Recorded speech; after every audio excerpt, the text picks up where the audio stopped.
আসসালামু আলাইকুম, আমি জেসি। আপনাদের সবাইকে স্বাগতম জানাচ্ছি আমার চ্যানেলে। আশা করি যে যেখান থেকে দেখছেন সবাই অনেক ভালো আছেন। আজকে জাহিন সাহাবিরা তো এখানে এসে অনেক খুশি। নানুর বাড়িতে তিনজনে একসাথে ব্রাশ করতে চলে গেছে। তিন ভাই একসাথে থাকলে আর কারো কথা মনে পড়ে না, কারোর সাথে খেলাও করে না। আর এই যে আজকে আমাদের সকালের নাস্তা রুটি দিয়ে হচ্ছে মুরগির মাংস।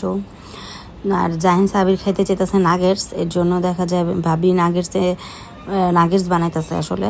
পরে আমি শুধু ফ্রাই করে ওদেরকে দিয়ে দিব। ভাবি ওই যে বনলেস চিকেন এনে তারপর ওটা হচ্ছে নাগেটস বানাই দিছে। জাহিন সাহেবের নাগেটস খেতে চাইতেছে, আমি শুধু ওই যে নাগেটসটা ফ্রাই করে ওদের সামনে দিয়েছি। আর হচ্ছে বিকালবেলা আমরা পরে আবার ভিডিও শুরু করেছি, এটা 3টার দিকে। 4 ভাইরে একই রকম ড্রেস পরাইছি। আমার ছোট বোনের ছেলে আর হচ্ছে আমার বড় ভাইয়ের মেয়ে, ও হচ্ছে সাদা জামা পরছে 4 ভাইয়ের মাঝখানে। মাশাল্লাহ, আর কি একসাথে হওয়া তো আর হয় না, এর জন্য ভাবছি যে একই রকমের জামা পরায় একই কালারের একটু ছবি তুলি। তো ভাইয়া হচ্ছে আমার ছোট বোন, ওরা হচ্ছে একটু পার্কে যাব। দেখেন দুষ্টামি কোনো শেষ নাই, রিক্সার মধ্যেও দুষ্টামি শুরু করে দিছে এখানে। তো আমরা এখন একটু পার্কে যাব। পার্কে যাওয়ার পরে আসলে জাহিনের এত মজা লাগছে যে জাহিন বলতেছে যে বাংলাদেশ আমার খুব ভালো লাগছে।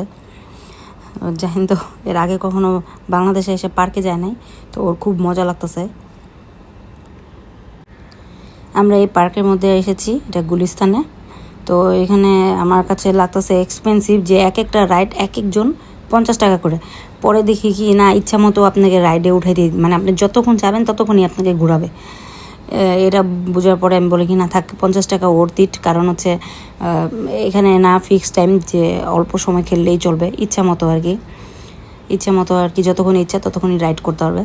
তো এইটাই আমার ভালো লাগছে। প্রথমে ভাবছি যে না এক একজনে এত টাকা করে নিতেছে, পরে দেখি না, যেমন এইটা কমসে কম 8-9 মিনিট মনে ঘুরাইছে ওরা। এতক্ষণ ঘোরার পরে তারপর যে বলতেছে স্টপ করো, ওরা বলার পরেই আসলে স্টপ করছে। আর এখানে 4 জন একসাথে হচ্ছে স্লাইড করছে, এর জন্য ভিডিওটা করলাম। এখানে তো জাহিন আর করতে পারে নাই, ট্র্যাম্পোলিনে জাম্প করতে পারে নাই, ওর তো পায়ে ব্যথা। তো এর জন্য বাকি সবাই খেলতেছিল, জাহিন দাঁড়ায় ছিল। জাহিন এখানে এসে আবার কান্নাকাটি করে নাই, এটাই ভালো। ও তো যেখানে যায় সেখানে শুধু কান্নাই করে। ওর সাথে সাথে আমরাও এনজয় করছি। আর আমরাও আর কি বড়রা চাইতেছিলাম উঠার জন্য। তো এর জন্য আমরা নেক্সট রাইডে আমরা ভাবছি যে হ্যাঁ আমরা একটু বড়রা উঠি সবাই। শাহাবীরের এক্সপ্রেশন দেখেন, শাহাবীরের দুষ্টামি সব জায়গায় থাকে। আবার এখানে ওঠার পরে আর কি আমি বলছি যে আস্তে আস্তে চালানোর জন্য, তারপর আস্তে আস্তেই করছে। নাহলে এটা আমি এর আগে একবার উঠছিলাম, এটাতে অনেক ভয় পাই। তারপর হচ্ছে আবার যখন আমরা বলছি যে এখন থামায় দেন, তারপর সাথে সাথে থামায় দিছে, এই একটা সুবিধা। তারপরে আমরা সবাই মিলে আবার দোলনাতে উঠছি। দোলনাতে অনেক মজা লাগছে, আমার তো দোলনা খেতে এমনিই মজা লাগে। তো ভাবি উঠে নাই, ভাবির নাকি মাথা ঘুরায়। তো আমরা সবাই উঠছি। ওই যে সামনে আমার ছোটো বোন, ওর ছেলেকে নিয়ে বসছে, আর আমি হচ্ছে জাহিনকে নিয়ে বসছি। আর পিছনে হয়েছে আমার দুষ্টু সাহাবীর আর নিয়ান একসাথে। নবল ভাইও ছিল এখানে, ওর মেয়েকে নিয়ে, দেখা যাইতেছে না। তো যাই হোক, দোলনাটাতে অনেক মজা লাগছে আমাদের। তারপরে হচ্ছে এখানে আসার পরে আবার হচ্ছে পানিতে উঠছে ওরা।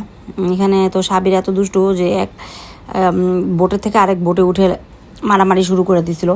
যদি পানির মধ্যে পড়ে যেত এই ভয়ে তাড়াতাড়ি নামাই দিছে ওদেরকে। বেশিক্ষণ সময়ই ছিলাম না ওখানে, কিন্তু রাইডে উঠে উঠে আসলে সময় চলে গেছে। দেখতে দেখতে সন্ধ্যা পার হয়ে গেছে। এই যে দেখতে পাচ্ছেন সাহাবীর কী করতেছে, কিন্তু একটু পরেই দেখা যায় সাহাবীর আবার ওদের উপর উঠে যেতেছিল, এই জন্য ওকে তাড়াতাড়ি নামাই দিছি। আর এখানে এই যে 2 ভাই বন্ধু একদম কাঁধে কাঁধ হাতে রেখে হাঁটা শুরু করছে। আর জানি না আব্বু আজকে আসবে, মিরপুর থেকে আয়সা পড়বে আমাদের বাসায়। তো আমরা আসলে বাসা যাওয়ার পরে দেখি যে ও আয়সা পড়ছে। আর এখানে হচ্ছে আমার স্কুল, এটা এখানে আমি 4 থেকে 10 পর্যন্ত এই স্কুলে পড়ছি, এসএসসি পর্যন্ত। তো ভাবলাম যে স্কুলের সামনে দিয়ে যাচ্ছি, স্কুলের একটু ভিডিও করে নেই। কামরুন্নেসা টিকাটুলিতে আগে এই ছোটো ছোটো এই দোকানগুলো ছিল না, এখন দেখলাম যে এখানে স্কুলের সামনে এরকম অনেকগুলি দোকান হয়েছে বাজারের মতো, কিন্তু এগুলো আগে ছিল না। তো আমি বাসায় এসে দেখি জানি না আব্বু আসছে, যে মিষ্টি নিয়ে আসছে। আমি চেক করতেছি কী মিষ্টি নিয়ে আসছে, এটার মধ্যে নাকি রসমালাই ছিল। আর আমার লাড্ডু পছন্দ, তো আমি এর জন্য ভিডিও করতেছি। আবার ভাবছি খাওয়া শুরু করে দেবো একটু পরেই, ভিডিও শেষ হলে। এই ছিল আজকে আমাদের দিনের ভিডিও, এই ছিল আজকের ঘোরাঘুরি। আশা করি সবার ভালো লাগবে। যদি ভালো লাগে অবশ্যই আমাদের সাথে থাকবেন। পরে বাচ্চা কাচ্চা আমার ভাইয়ের সাথে ওই যে কানামাছি খেলতেছিল। এভাবেই আসলে সুন্দর সময়গুলো পার হচ্ছে। ওরা এর জন্য এখানেই থাকতে চায়, দাদুর বাড়িতে যেতে চায় না আসলে। যাই হোক, সবাই ভালো থাকবেন। আসসালামু আলাইকুম।